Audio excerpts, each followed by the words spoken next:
हम यीशु के प्रार्थना के बारे में देखेंगे। लूका 9 उसका 28 और 29 पद। इन बातों के कोई 8 दिन बाद वह पतरस, कौन? यीशु मसीह लिया अपने चेलों को, जिसका नाम पतरस, यूहन्ना और याकूब को साथ लेकर प्रार्थना करने के लिए पहाड़ पर गया। और आगे लिखा है, जब वह प्रार्थना कर ही रहा था तो उसके चेहरे का रूप बदल गया और उसका वस्त्र श्वेत होकर चमकने लगा। यह है प्रार्थना की सामर्थ्य।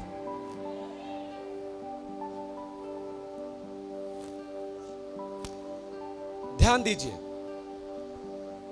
यीशु को जब प्रार्थना करनी थी वो एकांत में गया। देखिए, कई तरीके की प्रार्थना होती है हमारे जीवन में। एक एकांत वाली प्रार्थना होती है जो हम खुद अकेले करते हैं। यदि हम पति पत्नी हैं तो एक साथ करते हैं। एक परिवार की प्रार्थना होती है जो हम शाम को या फिर सुबह एक साथ परिवार मिलकर प्रार्थना करते हैं। और एक मंडली की प्रार्थना होती है जिसे हम चर्च में आकर करते हैं। और कुछ प्रार्थनाएं होती हैं जो हम दुष्ट आत्मा निकालते हैं। अब पर्सनल जो प्रेयर करनी है, उस तरह अगर हम सब जगह करें, दुष्ट आत्मा को निकालनी हो तो एक कोने ले जाके निकालेंगे, वो सही नहीं है। हमारी जो पर्सनल, जो हमारा व्यक्तिगत प्रार्थना है, वो एकांत में होनी चाहिए। यीशु मसीह क्यों नहीं लेके गया, चलिए आओ आज चर्च में ही चलते हैं प्रार्थना करने के लिए। चर्च में जाना भला है क्योंकि आप सीखते हैं, वहां प्रार्थना होती है, लेकिन आपका एक व्यक्तिगत प्रार्थना होनी चाहिए जो आपके जीवन को आसान बनाता है जीने के लिए। पहाड़ का मतलब समझते हैं? पहाड़ एक एकांत स्थान है जहां पे यीशु अपने चेलों के साथ प्रार्थना करने के लिए गया। और बाइबल कहता है जब वो प्रार्थना कर ही रहा था उसके चेहरे का रूप बदल गया। यह है परमेश्वर की सामर्थ्य जब आप प्रार्थना करते हैं।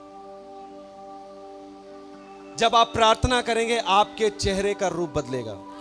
जब भी आप प्रार्थना करते हैं कुछ ना कुछ होता है। जब आप प्रार्थना करते हैं एकांत में, आपका चेहरे का रूप बदलता है।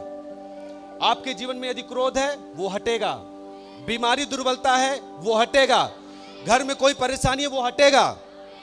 आमीन। आपके चेहरे का रूप बदलेगा। आपके जीवन में कोई स्वभाव है जो किसी को पसंद नहीं है, आप हमेशा अच्छा करना चाहते हैं लेकिन गलत होता है, प्रार्थना करिए। जो लोग आपको देखकर नफरत करते हैं, प्रार्थना करिए, वो आपको देखकर आपकी बड़ाई करेंगे। आमीन।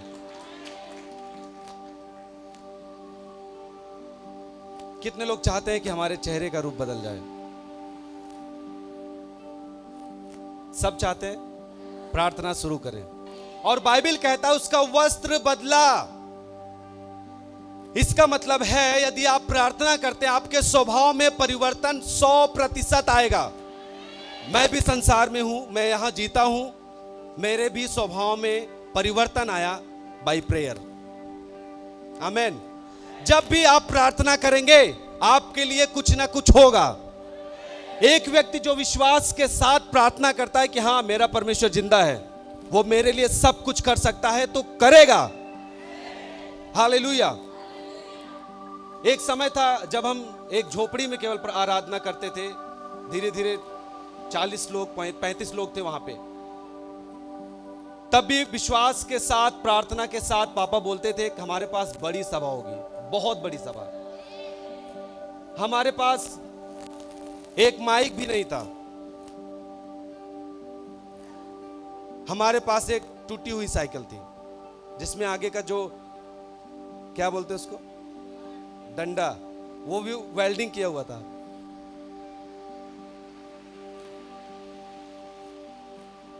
पापा बहुत साल तक साइकिल से गए थे गांव-गांव। हमारा परिवार और हमारी टीम के जो लोग हैं वे सब साइकिल से आराधना मीटिंग के लिए जाते थे।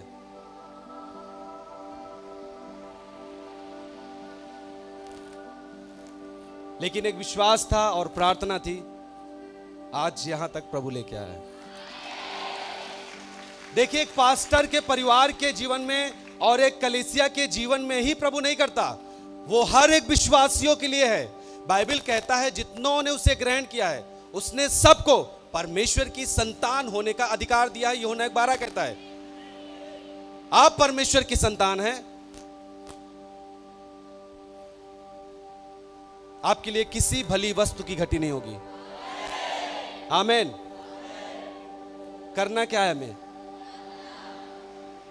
आराम। बोलिए आराम।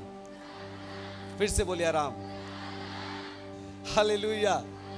बोलिए प्रार्थना करनी है। आमीन। जैसे यीशु का रूप बदला, यीशु का वस्त्र, यीशु कपड़ा नहीं धोया, बदल गया, चमकने लगा। हालेलुया। यह सामर्थ है प्रार्थना की। आपका पड़ोसी आपको परेशान करता है, प्रार्थना करिए, वो एक दिन बदलेगा।